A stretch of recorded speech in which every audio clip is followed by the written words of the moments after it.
እየሞከርኩኝ ነው። ኮሜዲ ያሲን አነጋጋሪ ነገር ይዞ መጥቷል። አስተማሪ፣ ልብን የሚሰብር የኢትዮጵያዊን ልብ የነካ የብዙዎችን ቤት ያንኳኳ አስተማሪ ነገርን አቅርቦልናል። እየሞከርኩኝ ነው። ትንሽ እናዳምጠውና ወደ ሐሳቡ እንገባለን። ቤት ኪራይ ባለቤት አልነገረችም። ቤት ኪራይ አንድ ወር ሳትከፍል ሁለተኛ ወር መጥቶብሃል። እየሞከርኩኝ ነው ትላለህ። እየሞከርኩኝ ነው። ብዙዎች ሐሳቡ ገብቷቸው ከራሳቸው ጋር አመሳስለው በእንባ ያነቡ ብዙ እህቶች ወንድሞች አይቻለሁ። በዚሁ ተቃራኒ ሐሳቡን የሚቃወሙም አልጠፉም። የርዕሱ ኃይለ ቃል ትንሽ የራሴን ሐሳብ የታዘብኩትን እገልጽላቸዋለሁ። ኢትዮጵያውያን የተለያየ ዓለም የሚኖሩ ሰዎች የኢትዮጵያ የኑሮ መዝሙር እስከሚመስል እየተቀባበሉት ነው። የሕዝቡን የኑሮ ውድነትን ከአቅሙ በላይ መሆኑን አንዱን ችግር ሳይላቀቅ ሌላ ችግር የሚተካበት ለመሆኑ አዳጋጅ ሀገር መሆኗን በግልጽነት የሚያሳይ ነው። ሶሻል ሚዲያው በአንዴ እያጨናነቀ ያለ በመሆኑ ሁሉም በራሱ ሕይወት ውስጥ መዝኖ የቤት አስተዳዳሪ የሆኑትን ምን ያህል ጭንቀት እንዳለባቸው ሚስቶች፣ ልጆች በእንባ እየገለጹ ባላቸውን ሲያመሰግኑ፣ አባቶቻቸውን ሲያመሰግኑ በለቅሶ እያቀነባበሩ ብሶታቸውን ተወጥተዋል። የተቀባበሉት ሁሉም ሰው ላይ እንዲዳረስ አድርገውታል። ይህ አጭር ድራማቲክ የሆነው መልእክት የብዙዎችን ቀልብ የሳበ የኑሮ ገላጭ ሆኖ በቀላሉ ኢትዮጵያ ልብ ውስጥም ገብቷል። የኑሮ ጫናንና የኑሮ ውድነትን የሚገልጽ ስለሆነ እንዴት ነህ ለሚለው ሰላምታ እየሞከርኩ ነው የሚል መልስ በየአቅጣጫው እየተሰማ ይገኛል። አባባሉ ተስፋ መቁረጥ ውስጥ ሳይሆን መታገል ውስጥ ያለ መጽናኛ ቃል ሆኗል። ብቻዬን አይደለሁም፣ ሁሉም እየሞከረ ነው።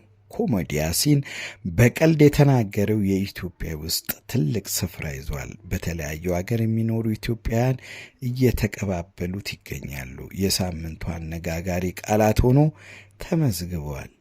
የሰውን ሐሳብ ያሲን ችግራችንን ነው የገለጸልን የሚሉም አሉ። አስቂኝ አስተያየቶች። ለመስራት ሳይሆን ለመሞት እየሞከርኩኝ ነው የሚል ድራማ ዘፈን ሁሉ ወጥቶለታል።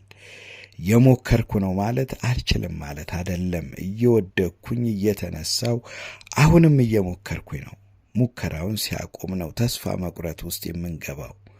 የሞከርኩ ነው ግን ደክሞኛል የሚል ዝለት የሚታይባቸው ሰዎችም አልጠፉም። ሌላው እኔም ለመኖር እየሞከርኩ ነው፣ መተንፈሻ አተን እንጂ የምር የድረሱልኝ ጥሪ ነው፣ በቃ አለቀ፣ ያሲን ገልጾልናል የሚሉም አልጠፉም።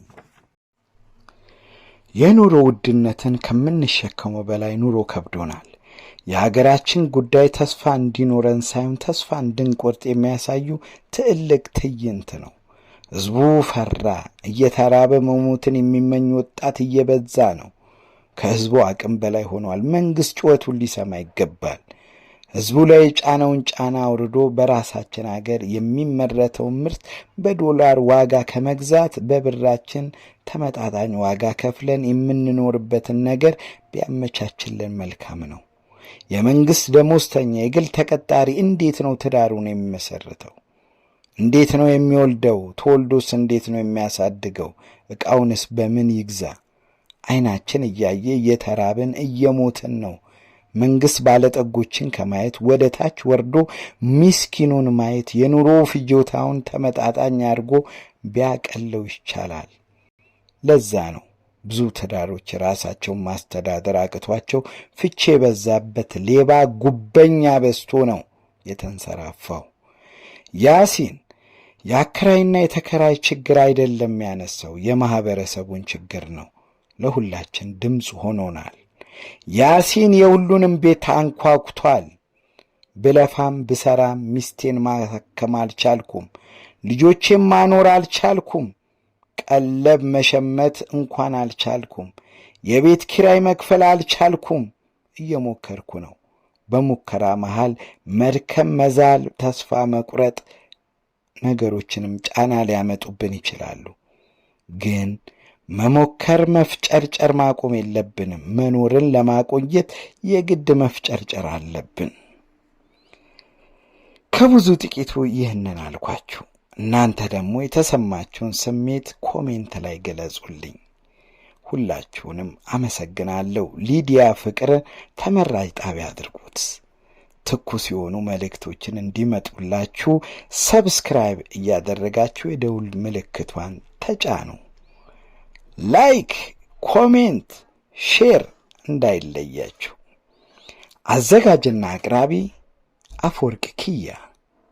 ክበሩልኝ። አመሰግናለሁ።